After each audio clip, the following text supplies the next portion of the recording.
Segue conosco o Rede Verdade, que está no ar a partir de agora.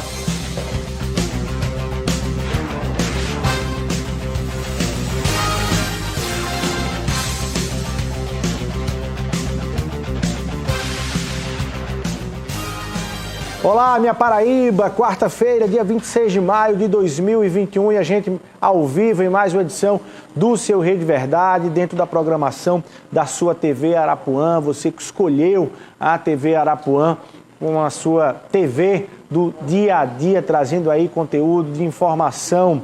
E você que estava ligado no Cidade e Nação, com o Samuca Duarte, fica comigo aqui, seguindo no Rede Verdade, no programa de hoje. Ele está de volta aqui ao Rede Verdade para atualizar-nos sobre essa luta e essa batalha que não termina contra o coronavírus. Eu estou falando do médico Walter Ramalho, ele que é o presidente da Unimed João Pessoa.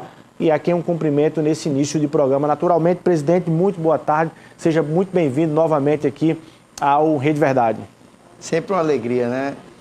Me agrada muito sempre voltar aqui. Vamos lá, vamos nos atualizar e, quem sabe, convencer a população do óbvio, né? Vamos lá. Hoje é dia 26 de maio de 2021 e eu queria começar nosso bate-papo, Walter, mostrando mais um quadro, mais um dado, um gráfico, um número que a Unimed tem sempre preparado nesse acompanhamento aí diário e permanente em relação aos atendimentos ao coronavírus, às internações. E elas apontam aí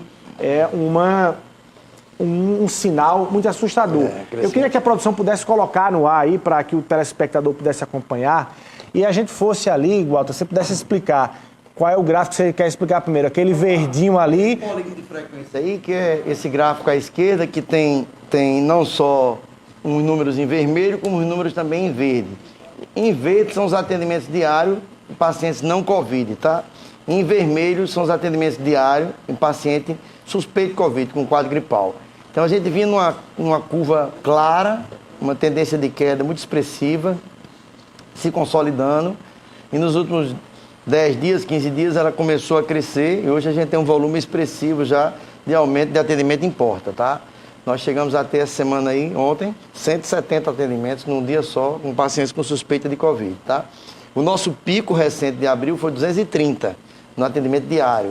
Mas isso já, pelo menos um dado positivo, é que a repercussão que a gente tinha, uma taxa de internação de 8%, está aí oscilando entre 4% e 5%, provavelmente pela, digamos assim, pela já uma contribuição que a vacinação nos trouxe. Então, o paciente se contamina, mas não evolui para a forma grave, que chega à internação e, sobretudo, à UTI. Agora, Walter, eu queria destacar para o telespectador que está nos acompanhando, está vendo aquele gráfico só da listinha, da linhazinha verde, aquele de cima ali, que é o que aponta aí os atendimentos. Pronto. Há 4 semanas... Você percebe que ali é uma queda, veio uma queda, e aí, a partir há 4 semanas que a gente trouxe esse quadro e disse assim, olha, a curva voltou a subir. Isso. Tem 4 semanas de subida e desse número de atendimentos. Qual é a preocupação que eu quero trazer aqui? Me parece que voltou a subir sem antes ter chegado num nível muito baixo. Isso. Ainda num nível alto, voltou a subir. Ou seja, essa chamada terceira onda, quem quiser chamar de terceira onda, chama de terceira curva, enfim. Mas esse movimento de ascensão, novamente, dos casos, ele pode ser mais devastador do que os outros, porque ele já começa de algo que não era tão baixo. Isso é até uma colocação interessante sua, tá, Luiz? Mas a gente até acredita que não venha a ser devastador, mas vamos lá. Então a gente está vendo aqui essa questão das 3 curvas, que primeira curva, segunda, terceira curva, eu acho que a gente vai ficar assim, ó, no efeito minhoca aí, oscilando até o final do ano. Então, enquanto não houver uma vacinação massificada, que a gente está hoje no país com 10% atingiu as 2 doses, e apenas, aliás, 20% as 2 doses e 10% uma dose única. Então, a gente ainda está em marcha lenta. Mas, à medida que a gente não massifica essa vacinação, nichos de pessoas não vacinadas são um ambiente fértil para o que? Mutação genética e, com isso, criação de novas variantes, tá? Então, só se tem erradicação de doença com vacinação em massa. Então, isso aí, até lá, é fazer o que a gente precisa, a medida preventiva. Então, aqui a gente teve um pico em maio de 2020, outro aqui em dezembro de 2020, agora em março de 2021. E a tela não está pegando a outra subida, né? A tela Pronto. aqui, mas a tela cheia ali para o telespectador Pega, consegue né? pegar Então, a outra essa subida. última Isso. onda aí, que começou porque está muito relacionada à variante P1, tá? Teve 6% mais letalidade, 6 vezes mais letalidade, ou seja, um número de óbitos muito maior, 6 vezes maior do que tinha. Em 12 meses a gente tinha tido lá, por exemplo, no 210 óbitos. E nos 2 meses da variante P1 foram 230 óbitos. Tá. Então você tem noção. Aí você trouxe duas realidades aí, a questão do ritmo de vacinação e variantes. Eu não sei qual é o que nos assusta mais. Mas vamos começar pelas variantes. Está se o Brasil monitorando a questão Da variante indiana. Da Índia, né? Da que está na Índia. Tem um caso lá em São Paulo e tal. Isso. Qual é o risco aqui na Paraíba? O que é que você pode avaliar em relação a isso? O que é que a gente tem que fazer? Não tem existe que fechar as barreiras? barreira física a vírus. Esse trânsito, o que está acontecendo também, que tudo leva a crer que essa variante indiana tenha também o mesmo nível de contaminação, ou seja muito contagiosa, mas sem uma letalidade maior do que a gente já passou. Mas a que a gente passou agora, P1, é de uma letalidade, assim, excepcional. Mas então, as vacinas conseguiriam contê-la, essa indiana? Vamos lá. Apenas a Coronavac não foi testada ainda em relação à sua eficiência com as outras variantes. As demais foram testadas e mostraram eficiência. E o que é eficiência? É ter uma condição, digamos assim, de proteção contra a forma grave da doença. Então, você pode até adquirir a doença, a gente está internando vários pacientes já com 2 doses de vacina e internando lá no hospital, tá? Mesmo com dupla dose de vacina. Mas não evolui para UTI de regra. Então, a gente já vê um benefício da vacina, mesmo entre as pessoas que estão imunizadas, entre aspas, né? Então, fica o primeiro recado para a população. Mesmo quem tomou vacina não pode relaxar as medidas preventivas. Para se proteger e também para proteger a população de maneira geral, porque você pode ter o vírus e estar contaminando pessoas. A prefeitura tomou uma iniciativa muito bacana de, na orla, avaliar quem é que estava positivado lá. E foi surpreendida com um índice importante de positivação. Ou seja, a população tem que entender, enquanto a gente não vacinar em massa, é a sua atitude que vai fazer a diferença. Aí não dá para cobrar de ninguém, tá? Vamos agora. Pela primeira vez eu vou dizer isso. A responsabilidade da exposição que a população se submeteu, digamos assim, não tendo como referência as medidas preventivas, não respeitando as medidas preventivas, é a grande responsável por esse retorno. E no caso da experiência que você contou da prefeitura, muitas pessoas estavam aleatoriamente pararam para fazer o teste, ou seja, estavam usufruindo ali daquele espaço, daquela aglomeração e pararam para fazer e estariam contaminadas, é o risco que a gente corre. É verdade. Um dado que eu não falei nesses 2 gráficos que tem um verde e um vermelho, que eles estão vendo lá, o verde é atendimento. Veja que a gente já alcançou 130 atendimentos no dia, que ali é a média semanal do atendimento diário. Então veja que a gente deu uma crescida, uma angulada importante. Mas a repercussão em internação foi menor. Ou seja, aparentemente, tá? E assim a gente diz, porque precisa de mais dados para poder ter consistência, já há um benefício da vacinação nessa repercussão de menor índice de internação e, sobretudo, em UTI. Eu queria lhe perguntar sobre isso. Infecção e reinfecção a partir da vacinação. Que número você tem em relação a isso? Eu não posso te passar ainda a estatística que a gente está levantando em relação aos pacientes que foram internados e que já estavam, entre aspas, imunizados, ou seja, que fizeram as 2 doses e, mesmo assim, precisaram ser internados. Mas eu prometo trazer isso brevemente, que é isso que a gente está analisando. A gente está tentando exatamente identificar quem tinha as 2 vacinas, que não é um dado que está sob nosso controle, né? É um dado mais relacionado à Secretaria do Estado e do município de saúde. Então, a gente está checando aqueles que foram vacinados pela história clínica e que estão precisando ser internados em UTI. Vamos trazer esse dado para você. Tá. O que eu já posso lhe dizer é que há benefício sim, tá? Então, vacinação sim, vacina sim, máscara sim, tá? E o benefício é o quê? De você não contrair a forma grave da doença. Já ajuda muito a quem está por trás do pano, mantendo a estrutura para que não haja ausência de assistência para ninguém. Ou seja, muita gente, você está dizendo aí o seguinte, muita gente confunde quando pega um caso, olha, fulano foi vacinado, 2ª dose, cumpriu aquele prazo e está com Covid, essas vacinas não prestam. Não é confundir isso com não é contrair a doença. A maior eficiência da vacina é você prevenir a ocorrência da forma grave da doença. Entendeu? Não é que a gente está vendo aí reinfecção como... Isso é um ato, assim, das poucas evidências que a gente tem aí nessa pandemia, que é um vírus mutante, eu digo que é o mestre do disfarce, que ele vive pregando alguma peça na gente, mas uma das verdades, que a gente já pode dizer consolidada, é que é possível a reinfecção sim, e que mesmo em quem já esteve vacinado pode se infectar. Mas ele está em tese, e aí se discute estatísticas, se é acima de 50% ou 60%, de garantia, tá? Já houve até no começo uma expectativa que era 90%, de garantia de que a doença, mesmo instalada pós-vacina, não seja na forma grave que necessite internação de UTI. Tá, você fez aí um alerta para a sociedade. Assim, eu lhe pergunto, o que é que a população pode fazer até o papel? E lhe pergunto, em relação às medidas governamentais, Estado e prefeituras, que leitura você tem para frente, diante desse quadro aí que a gente está mostrando? Você acha que deve endurecer, não deve endurecer, a população é que deve respeitar, enfim? Eu acho que agora tudo é com flexibilidade. A gente vai ter que fazer... É como se fosse um CH móvel, né? Como se fosse um coeficiente móvel, que a gente tem que estar analisando os números de casos, o que está acontecendo. Em uma hora você relaxa mais, uma hora você restringe mais. Não há dúvida, tá? E vamos deixar claro aqui, que esse aumento de novo é a exposição da população, tá? E a gente circula pelas praias, o pessoal tudo sem máscara, à vontade, tá? Como se não houvesse mais doença, ou se tivesse esse início de vacinação, concedesse uma imunidade plena. Não é verdade, tá? Então a gente vai durar o ano inteiro isso aqui, tá? Vai ficar subindo e descendo, e enquanto a gente não vacinar de forma plena, nós vamos ter dificuldade. Então, o que é que nos resta? Usar a máscara. Ficar 1 metro de distância, a gente está aqui a quase 2 metros, tá? Higienizar as mãos, evitar aglomeração. Então, a gente tem que mudar essa história de vai aglomerar, me chame, é o contrário, tá? Não aglomere, tenha cuidado, proteja seus familiares, tá? E é uma luta sem fim. Enquanto isso, o país vai sucumbindo, porque as economias do mundo, veja os Estados Unidos, nem máscara usa mais. As economias, elas estão diretamente relacionadas à vacinação.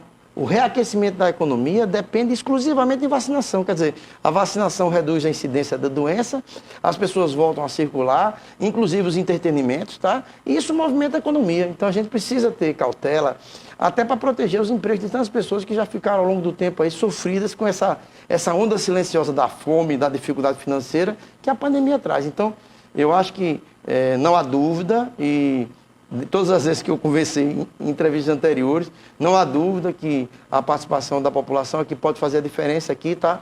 E aí não é só cobrar de governo A, ou B, ou C, pouco interessa de que seja...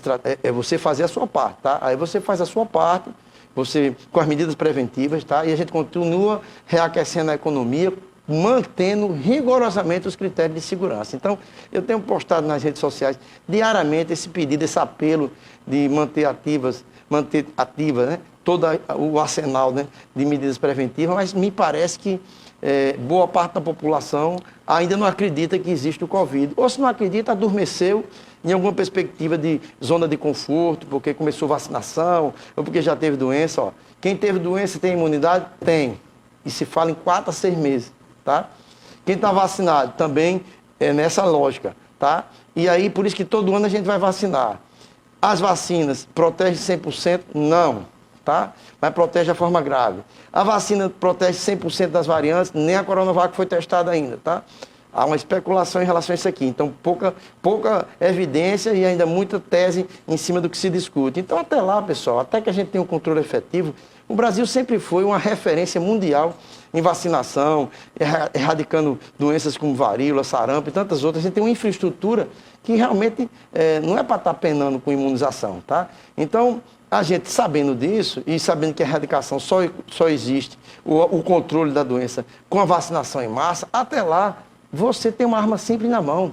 Use tudo que for de prevenção.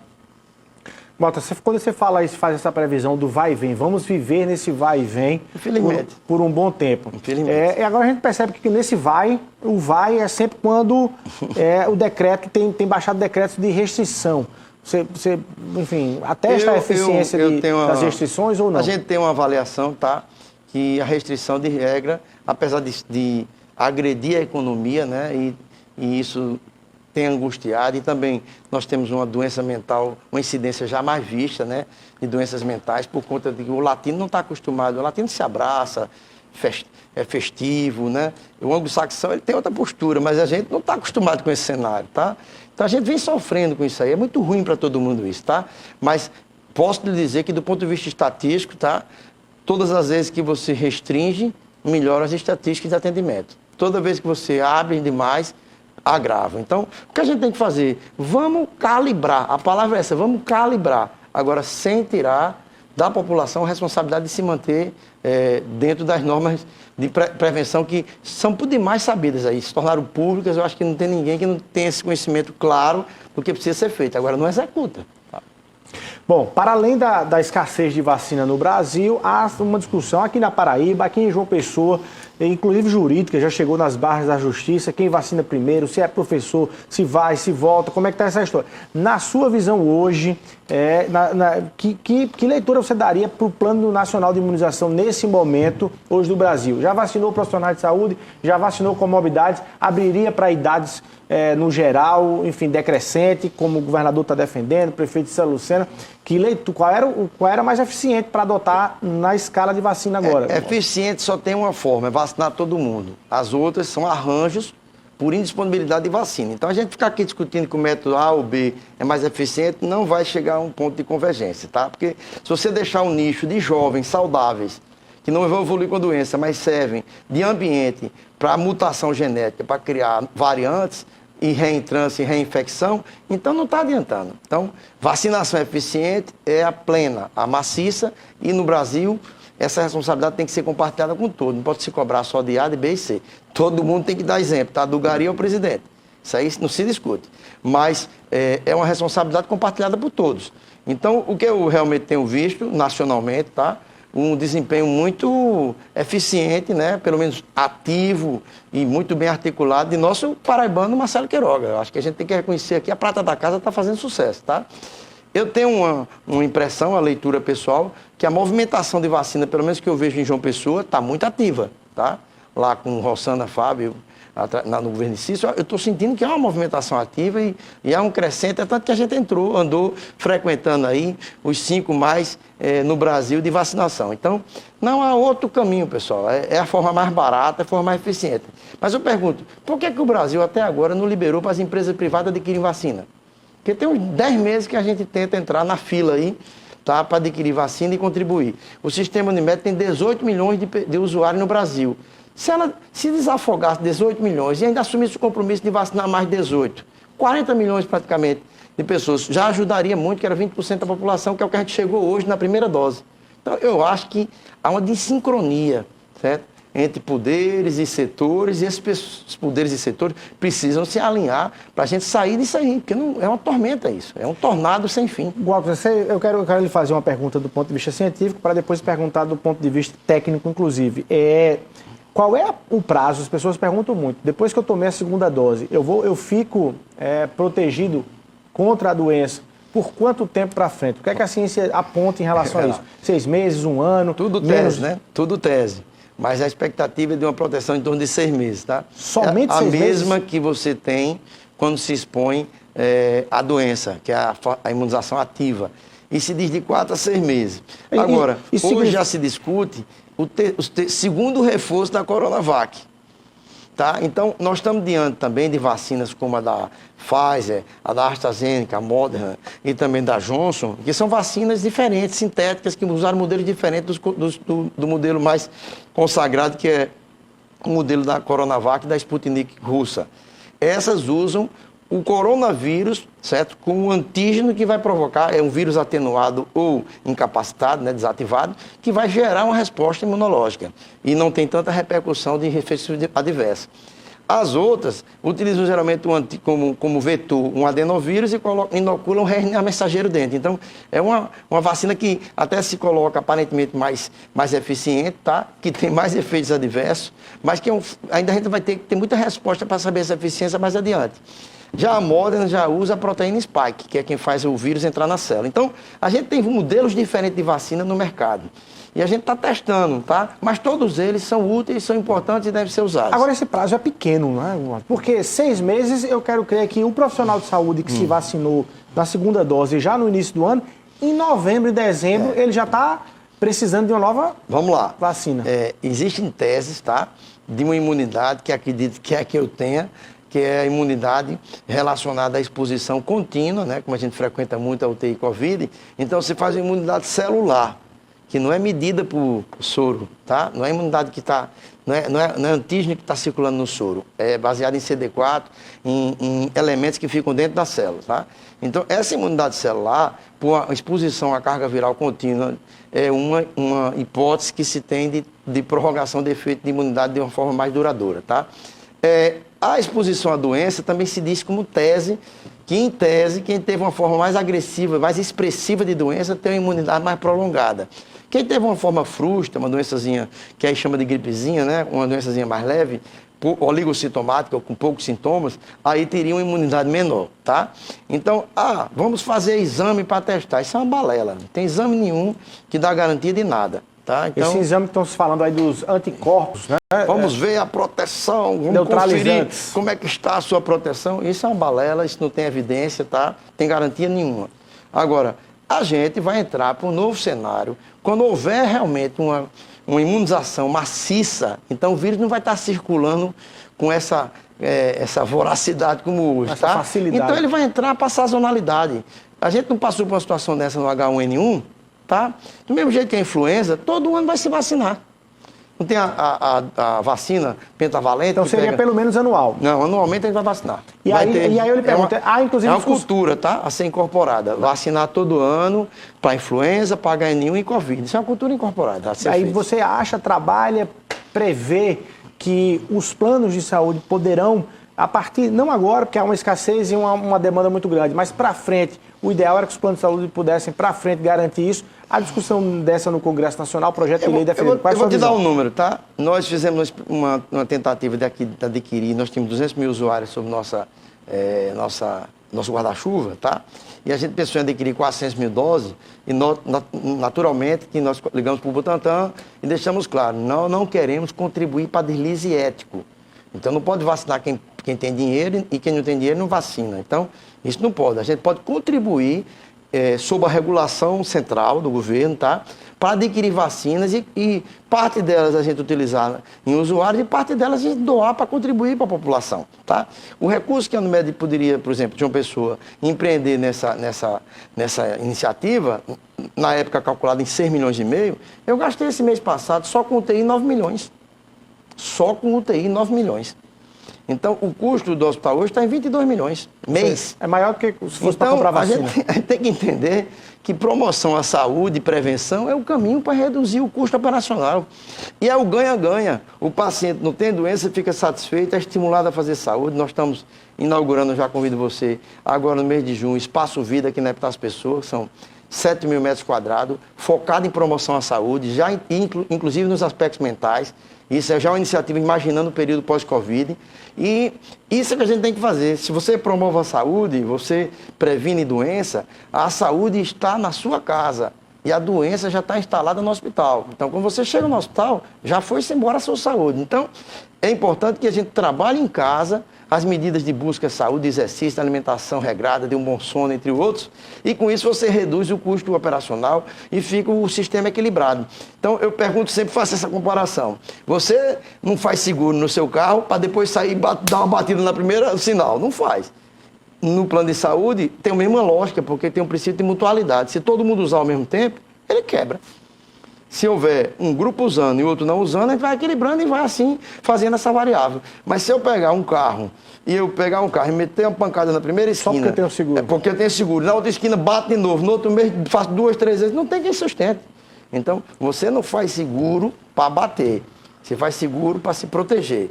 Você faz um plano de saúde para se proteger. E você tem que interagir com o plano de saúde fazendo o quê? Promoção à saúde, prevenção. Tá certo. E no Covid, manter as medidas preventivas. E isso a gente tem enfatizado bastante e não estou vendo um eco à altura do que a população necessita. Quero fazer uma pergunta para os 200 mil usuários da Unimed. Diante dessa ameaça, desse fantasma de uma terceira onda até devastadora, até mais forte, a Unimed está preparada nesse momento para a picos como esse que estão apontando aí? O que é que você tem de preparo em relação a isso? Eu vou repetir, agradecer até a oportunidade de você dizer isso. A Unimed realizou até aqui 95 mil atendimentos. 95 mil? Nesses 14 meses, tá? Sendo 37 atendimentos. Está aqui, ó. A gente está aqui, até aqui, ó. 38, 39 mil atendimentos presenciais e o resto por telemedicina, tá? Ou seja, nós temos uma torneira fechada de acesso ao hospital, ou pouco aberta, para evitar que haja um colapso na entrada do hospital, tá? Ao mesmo tempo, a gente tem 850 pacientes internados em suas casas, que nós demos alta através do nosso modelo de hospital em casa, né, de home hospital, que é o Unimed Dia a Dia.